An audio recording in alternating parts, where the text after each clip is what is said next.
নমস্কার, হার হিম কাহিনীতে আপনাদের স্বাগত। আজকে আপনারা শুনতে চলেছেন মধ্যরাতের মারণ খেলা। গল্পটি ভালো লাগলে অনুগ্রহ করে গল্পটির লাইক ও শেয়ার করে দেবেন এবং চ্যানেলটি সাবস্ক্রাইব করে পাশে থাকার অনুরোধ রইল।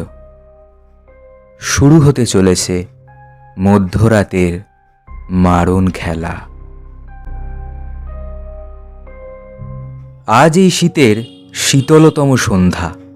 3 বন্ধু সুদীপ, যতীন আর শেখর আড্ডা দিতে জড়ো হয়েছে যতীনের বাড়িতে।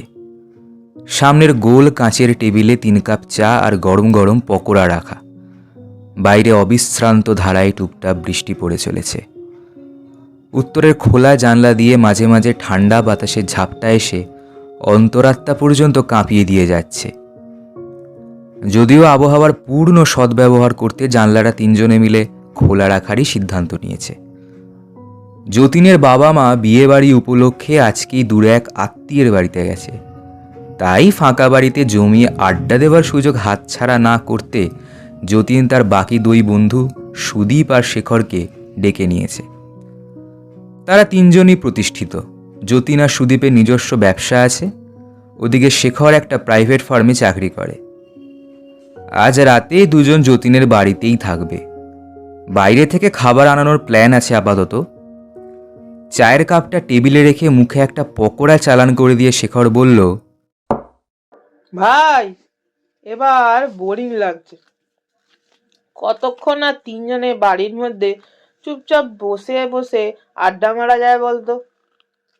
তার থেকে বরং চল কোথাও একটু ঘুরে আসি। যতীন সোফার মধ্যে আরও গুটিসুটি মেরে বসে বলল, না ভাই, এমনিতেই ঠান্ডায় হাত পা পেটের ভিতর সেঁধিয়ে যাচ্ছে, তারপর যদি এই বৃষ্টিতে বাইরে বেরিয়ে ভিজি তাহলে নিউমোনিয়া কনফার্ম। যতীনের কথায় 3 জনই হো হো করে হেসে উঠল। তারপর সুদীপ বলল, সে বাইরে না হয় নাই বা বেরোলাম, ঘরের মধ্যে থেকেও তো কিছু করা যেতে পারে, তাই না? যতীন বলল, তা তুই কি করতে চাস? কিছু একটা মজাদার গেম খেলা যেতে পারে। শেখর হাই তুলতে তুলতে বলল, ওই ঘরের মধ্যে গেম গেম বলতে তো ওই লুডো না হয় দাবা। না, ওসব আমি খেলতে পারবো না। আরে না না, লুডো বা দাবা নয়, একটা ইন্টারেস্টিং গেম খেলা যেতে পারে।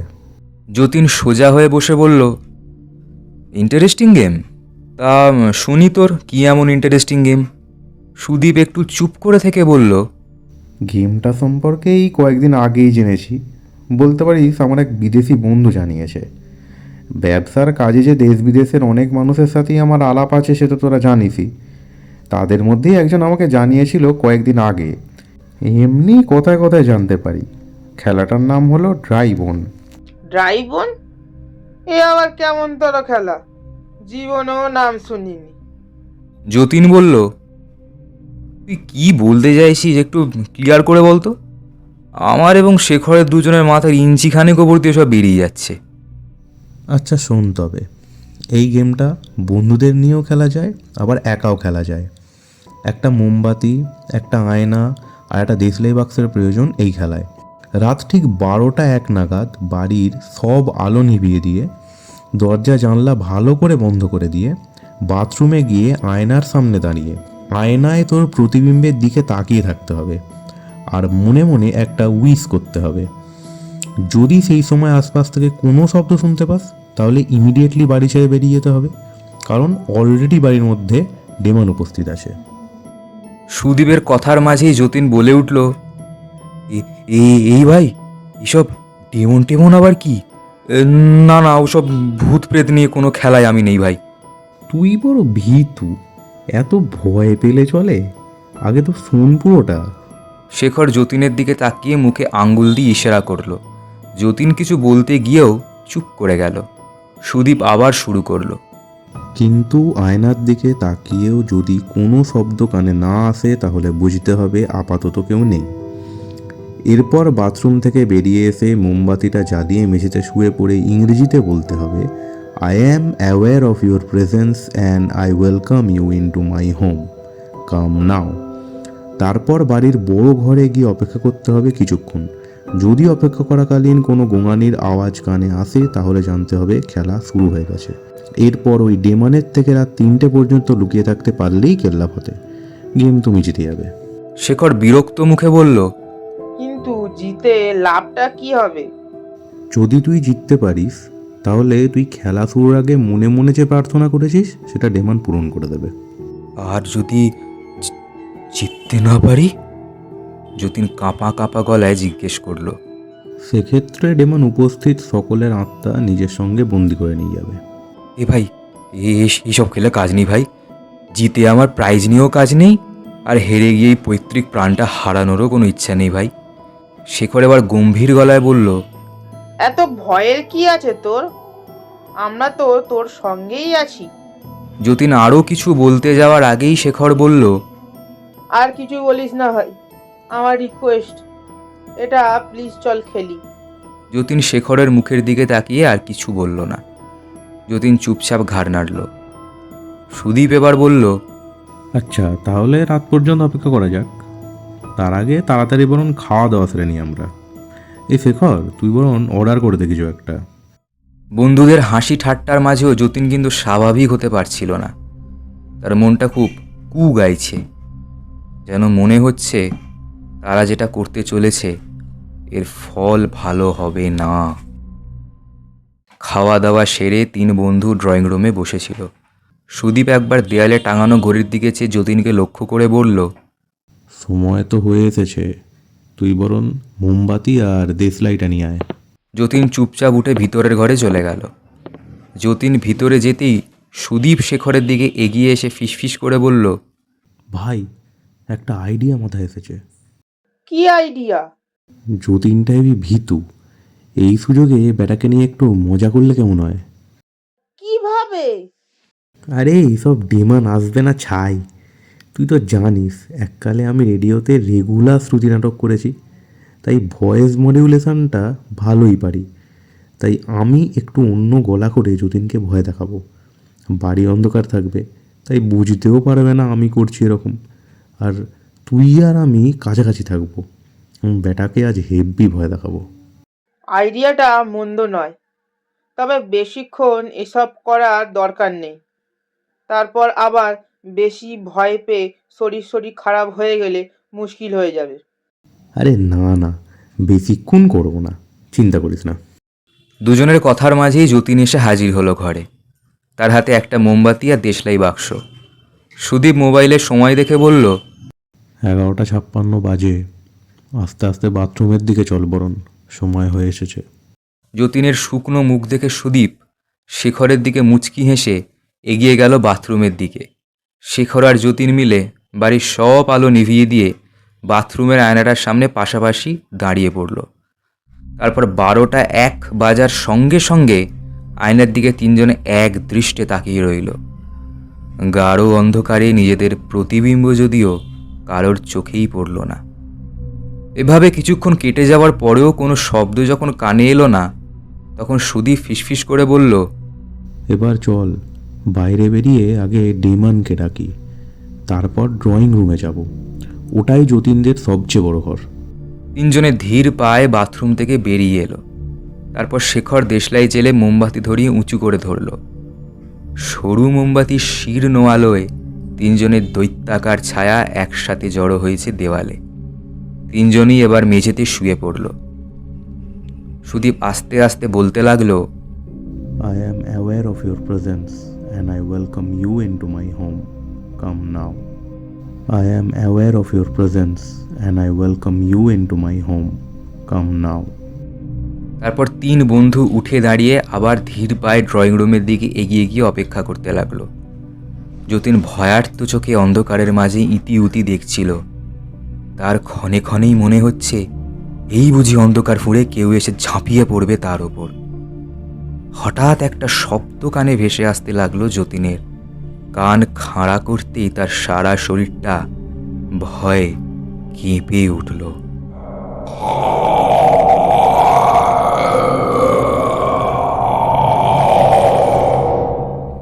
একটা গোঙানির আওয়াজ ভেসে আসছে বাড়ির ভিতর থেকেই। খুব কাছ থেকে শেখরের গলা ভেসে এলো। গেম বিগিনস নাও। এবার সব তাড়াতাড়ি লুকিয়ে পড়। যতীন ভয়ে থরথর করে কাঁপতে কাঁপতে বলল, এই এই এই তোরা প্লিজ যাস না, আমার খুব ভয় করছে। কিন্তু আশপাশ থেকে আর কোনো শব্দ যতীনের কানে এলো না। তাহলে কি বাকি দুজন এতক্ষণে লুকিয়ে পড়েছে? ইতিমধ্যে যতীনের কানে একটা খসখস আওয়াজ ভেসে আসতে লাগলো। আওয়াজটা ধীরে ধীরে এগিয়ে আসছে এদিকেই। যতীনের শিঁট দ্বারা বেয়ে একটা হিমেল স্রোত বয়ে গেল। তাহলে কি যাকে তারা ডেকেছে সে এগিয়ে আসছে তার দিকে? না না, এক্ষুনি তাকে কোথাও লুকিয়ে পড়তে হবে। যতীন তাড়াতাড়ি তার ঘরের দিকে পা বাড়ালো, কিন্তু প্রতিটা পদক্ষেপে সে বুঝতে পারছিল আওয়াজটা তার পিছু ধাওয়া করছে। যতীন তাড়াহুড়ো করে ঘরের মধ্যে এসে দরজাটা বন্ধ করে একপাশে চুপ করে বসে পড়ল।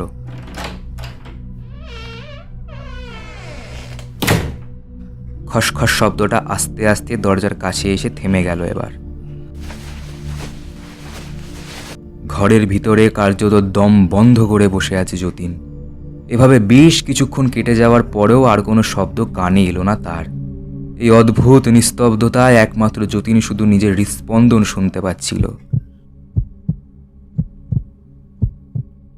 একবার দরজাটা খুলে সে দেখবে নাকি নাকি এখানেই চুপ করে বসে থাকবে? দোনামনা করতে করতে দরজাটা খুলতে যেতেই ঠক ঠক করে দরজায় টোকার শব্দ ভেসে এলো। চমকে দুপা পিছিয়ে গেল যতীন। ওই অশুভ শক্তি কি বুঝতে পেরে গেছে সে এখানে আছে?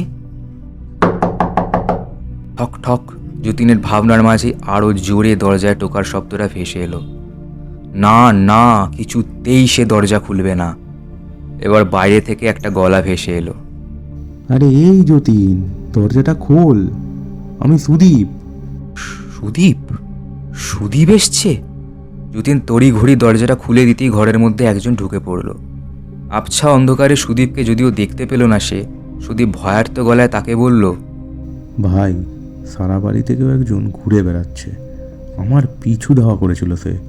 দূর থেকেই ঘরে একজনকে ঢুকতে দেখে আমি তাড়াতাড়ি চলে এলাম, তারপর এখন দেখছি তুই এখানে। যতীন জিজ্ঞেস করল, শেখর কোথায়? আমি সেটা জানি না, তবে আমরা তিনজন ছাড়াও কেউ একজন আছে এই বাড়িতে। আমি তার উপস্থিতি স্পষ্ট বুঝেছি। আমি আগেই বলেছিলাম এসব জিনিস নিয়ে খেলা করা উচিত নয়। আলো আছে বলে যেমন অন্ধকার আছে, তেমনি ভগবান যদি থাকে তাহলে ভূতও থাকবে। একটা কাজ করি, চল এক্ষুনি বাড়ি ছেড়ে আমরা পালিয়ে যাই বরং। এই খেলা একবার শুরু করলে যতক্ষণ না শেষ হচ্ছে বন্ধ করা যায় না। সেজন্য যতক্ষণ না 3টে বাজছে ততক্ষণ পর্যন্ত বাড়ির একটা দরজাও তুই খুলতে পারবি না। কি বলছিস ভাই? এসব তো আগে বলিসনি। এখন কি করব? আর কি করবি? রাত 3টে পর্যন্ত লুকিয়ে থাকতেই হবে। এখন আমি চলি বরং। কোথায় যাবি এখন? এখানেই থাক না। না রে, এক জায়গায় দুজনের থাকাটা রিস্কি হয়ে যাবে। তার চেয়ে বরং তুই একটু বলে দে কোথায় গিয়ে থাকলে সেফ থাকবো। বেশ, তাহলে তুই বরং ওই ওপরের মা বাবার ঘরে গিয়ে লুকিয়ে পড়, ওখানেই তুই সেফ থাকবি। যতীনকে আর কিছু বলার সুযোগ না দিয়ে সুদীপ বেরিয়ে গেল। যতীন কাঁপা হাতে দরজা বন্ধ করে মাথায় হাত দিয়ে বসে পড়ল মেঝেতে। এই কি ভয়ঙ্কর খেলায় তারা মেতে উঠল! এর পরিণাম যে কি হবে ঈশ্বরই জানেন একমাত্র বোধহয়। যতীনের ঘরের বাইরেই শেখর অপেক্ষা করছিল। সুদীপ বেরিয়ে আসতেই দুজনে চাপা স্বরে হেসে ফেলল। শেখর বলল, ওকে এত ভয় না দেখালেই পারতিস, বেচারা অবস্থা খারাপ হয়ে যাবে তো। আরে একটু মজা করে নি, তবে বেশিক্ষণ আর চালাবো না, আর কিছুক্ষণ মাত্র। তবে তখন ওখানে কিন্তু আওয়াজটা হেভি করেছিলি। সুদীপ কিছু বলতেই যাচ্ছিল, কিন্তু তার আগেই ওপরতলা থেকে একটা অদ্ভুত শব্দ ভেসে এলো, যেন কেউ ভারী কিছু পরে হাঁটছে ওপরে। ওটা কিসের আওয়াজ বলতো? যতীন তো এই ঘরে আছে, চল তো দেখি বরং ওপরে গিয়ে। সুদীপ শেখরকে বলতে বলতে এগিয়ে গেল সিঁড়ির দিকে। শেখর ঘন অন্ধকারে সুদীপের গলা লক্ষ্য করে পিছু নিল তার। দরজা বন্ধ করে ঘরের ভিতরে ভয়ে কাঁপছিল যতীন। বারবার মোবাইল দেখছিল সে। এখনো 3টে বাজতে ঢের দেরি। এতক্ষণে ঘরে একা কাটাবে কিভাবে সে? একটা মিনিট যেন তার কাছে এক ঘন্টার সমান মনে হচ্ছে। যতীনের চিন্তায় ছেদ পড়ল আবার দরজায় টোকার শব্দে। আবার সুদীপ এলো নাকি? যতীন দরজার কাছে এগিয়ে গিয়ে দ্রুত হাতে চিটকিনিটা নামিয়ে দিতেই এক পাল দমকা হাওয়া তাকে ধাক্কা মেরে ঘরের ভিতর ঢুকে পড়ল।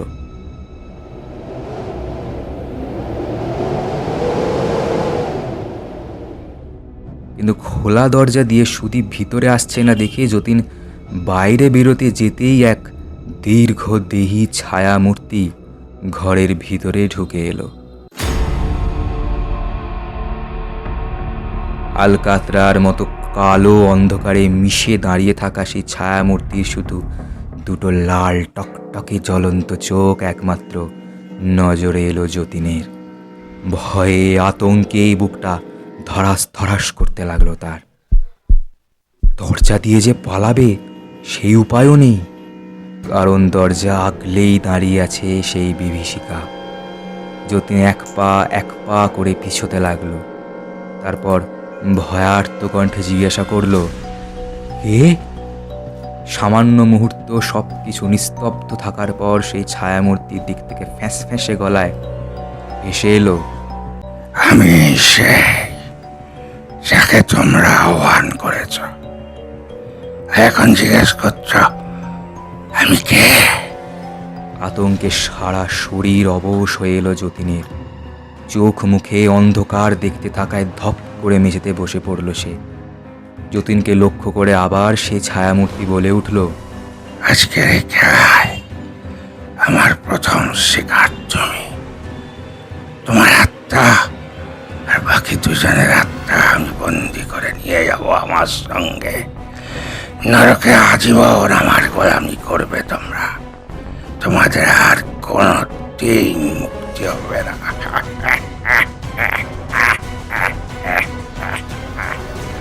সঙ্গে সঙ্গে বিভৎস গলায় হেসে উঠল সেই ছায়ামূর্তি। ভয়ে অর্ধমৃত যতীন কাঁপতে কাঁপতে বলল, আমাদের বড় ভুল হয়ে গেছে। আমাদের দয়া করে ছেড়ে দিন। এই খেলা আমরা কোনো দিন খেলবো না আর। আমার কাছে ভুলের কোনো ক্ষমা নেই। শাস্তি তোমাদের পেতেই হবে। কথাগুলো বলতে বলতে সেই ছায়ামূর্তি আস্তে আস্তে এগিয়ে আসতে লাগলো যতীনের দিকে। যতীন এবার হাত জোর করে বলল তাকে, বিশ্বাস করুন, আমি এই খেলা খেলতে চাইনি। আমাকে ছেড়ে দিন, দয়া করে ছেড়ে দিন আমাকে। আবার কিছুক্ষণের নিস্তব্ধতা। তারপর ছায়ামূর্তির দিক থেকে গলা ভেসে এলো, বেশ বেশ, তবে একটা শর্তে তোমাকে আমি ছাড়তে পারি। কি শর্ত? যদি তোমার 2 বন্ধুর সন্ধান আমাকে দিয়ে দাও, তাহলে আমি তোমাকে ছেড়ে দেব। সেটা কিভাবে সম্ভব? বন্ধু হয়ে বন্ধুর ক্ষতি করব? না না, এ সম্ভব নয়। বন্ধুত্ব?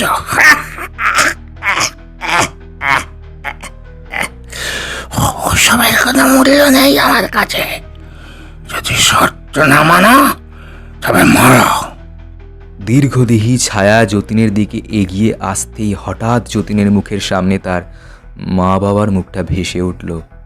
সে নিজের বিবেককে বন্ধক রেখে ধরা গলায় বলল, শেখর কোথায় আমি জানি না, তবে সুদীপ ওপরের ঘরে আছে। সেই ছায়ামূর্তির দিক থেকে আর কোনো শব্দ পাওয়া গেল না। আস্তে আস্তে একটা কালো ধোয়ার কুণ্ডলী দরজা দিয়ে বেরিয়ে বাইরে মিলিয়ে গেল।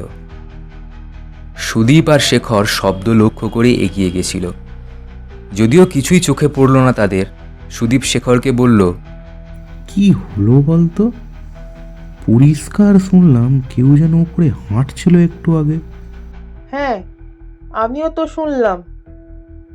দুজনের একই ভুল কি করে হয় বলতো? কি জানি, যাই হোক, চল আপাতত কাকু কাকিমার ঘরের দিকে যাই। আরে কাকু কাকিমার ঘরে গিয়ে কি করবি? তার চেয়ে বরং নিচের ড্রয়িং রুমে চল। ড্রয়িং রুমের পাশে যে ঠাকুরের ঘরটা আছে ওখানে গিয়ে চুপচাপ বসি। একটু পরে আবার যতীনের ঘরে গিয়ে ওকে ভয় দেখিয়ে আসবো।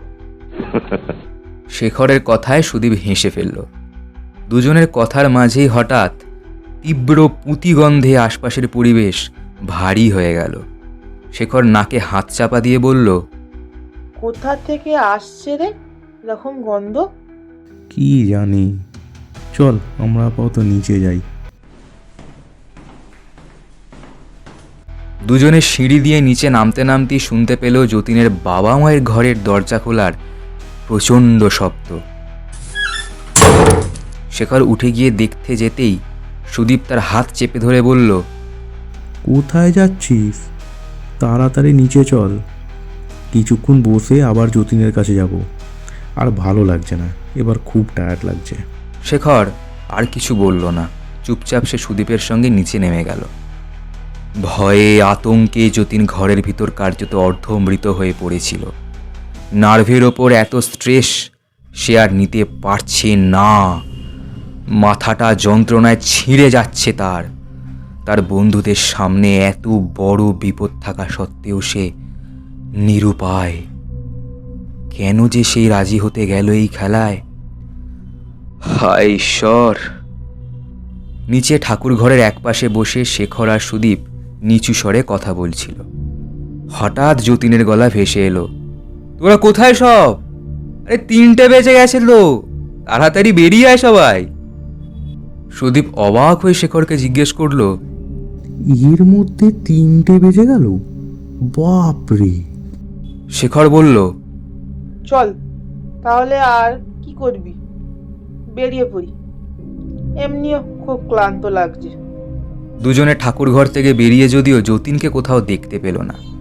অন্ধকারে দেয়াল হাতড়ে সুইচ বোর্ডের কাছে সুইচ টিপল শেখর, কিন্তু খট করে একটা আওয়াজ হওয়া ছাড়া আর কিছুই হলো না।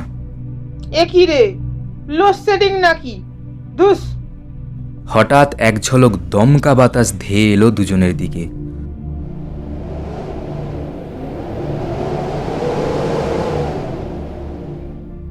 হাওয়ার দাপটে ঝনঝন করে কিছু একটা পড়ে গিয়ে ভেঙে গেল। প্রায় সঙ্গে সঙ্গেই খুব কাছ থেকে হাড় হিম করা একটা হাসি ভেসে এলো।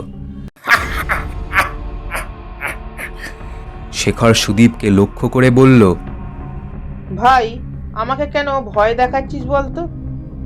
তখন না হয় যতীন ছিল তাই ওরকম গোঙাচ্ছিলি, কিন্তু এখন তো 3টে বেজে গেছে। আমি আবার কি করলাম?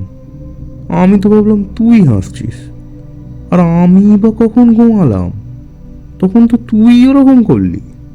আমি আমি কখন করলাম? তোর তো ওরকম আওয়াজ করার কথা ছিল। তুইও যদি না করিস, আমিও যদি না করি, তাহলে কে করলো? সুদীপের কথা শেষ হওয়ার সঙ্গে সঙ্গেই একটা ফ্যাঁস ফ্যাঁসে গলা ভেসে এলো, আমি? কে? যতীন নাকি? যতীন তো আছে নিজের ঘরে। আমি সেই যাকে তোরা আহ্বান করেছিলি। শেখর আর সুদীপ ভয়ে ভয়ে আওয়াজের উৎস লক্ষ্য করে তাকাতেই চমকে উঠল। গাঢ় অন্ধকারে দুটো জ্বলন্ত আগুনের গোলা শূন্যে ঝুলছে। প্রচণ্ড ভয়ে ওরা একে অপরের হাত ধরে আস্তে আস্তে এগিয়ে যেতে লাগলো সদর দরজার দিকে। সেই জ্বলন্ত দুটো আগুনের গোলার দিক থেকে এবার ভেসে এলো, কোনো লাভ নেই, কোনো লাভ নেই। তোরা আর আমার হাত থেকে বাঁচবি না। তোদের আত্মাকে এবার আমি বন্দি করে আজীবন আমার গোলাম করে রাখবো। নরকের আগুনে চয়ে পুড়ে মরবি সব। বুঝবি, বুঝবি? আমাকে নিয়ে ছেলে খেলা করার পর বুঝবি। ওদেরকে আর কিছু বলা বা করার সুযোগ না দিয়ে আস্তে আস্তে একটা কালো ধোয়ার কুণ্ডলী পাক খেতে খেতে দীর্ঘদেহী ছায়ামূর্তির রূপ নিল। কালো কুচকুচে সেই দেহে হাতে পায়ে চকচক করছে ধারালো নখের শাড়ি। তারপর সেই ছায়ামূর্তি ঝড়ের বেগে এগিয়ে এসে দুজনের গলা লক্ষ্য করে আঙ্গুল চালিয়ে দিল। খচ করে একটা শব্দ হলো। শেখর আর সুদীপ নিজেদের গলা চেপে বসে পড়ল। তাদের গলা দিয়ে তখন বেরিয়ে আসছে ফিনকি দিয়ে রক্ত। টাটকা রক্তের ধারায় ভরে গেছে মেঝে। ইতিমধ্যে যতীন বেরিয়ে এসছে ঘর থেকে। তার বন্ধুদের এমন দুর্দশা দেখে আতঙ্কে মেঝেতেই বসে পড়েছে সে। সে ছায়ামূর্তি এবার ধীর পায়ে এগিয়ে গেল দুটো মৃতদেহের দিকে। তারপর জিভ দিয়ে ঠোঁটটা চেটে নিয়ে বলল, ওদের আত্মা আমি আমার সঙ্গে নিয়ে যাবো এবার। ভুল করলে শাস্তি পেতেই হবে। তবে তবে তোমাকে এবারের মতো আমি ক্ষমা করে দিলাম, কারণ তুমি শুরু থেকেই এ খেলার পক্ষে ছিলে না। কিন্তু খবরদার খবরদার, ভবিষ্যতে আবারও যদি এই মারণ খেলায় অংশ নাও তাহলে আর ক্ষমা পাবে না, মনে রেখো। আবার সারা বাড়িময় শুরু হলো প্রচণ্ড ঝড়ের তাণ্ডব।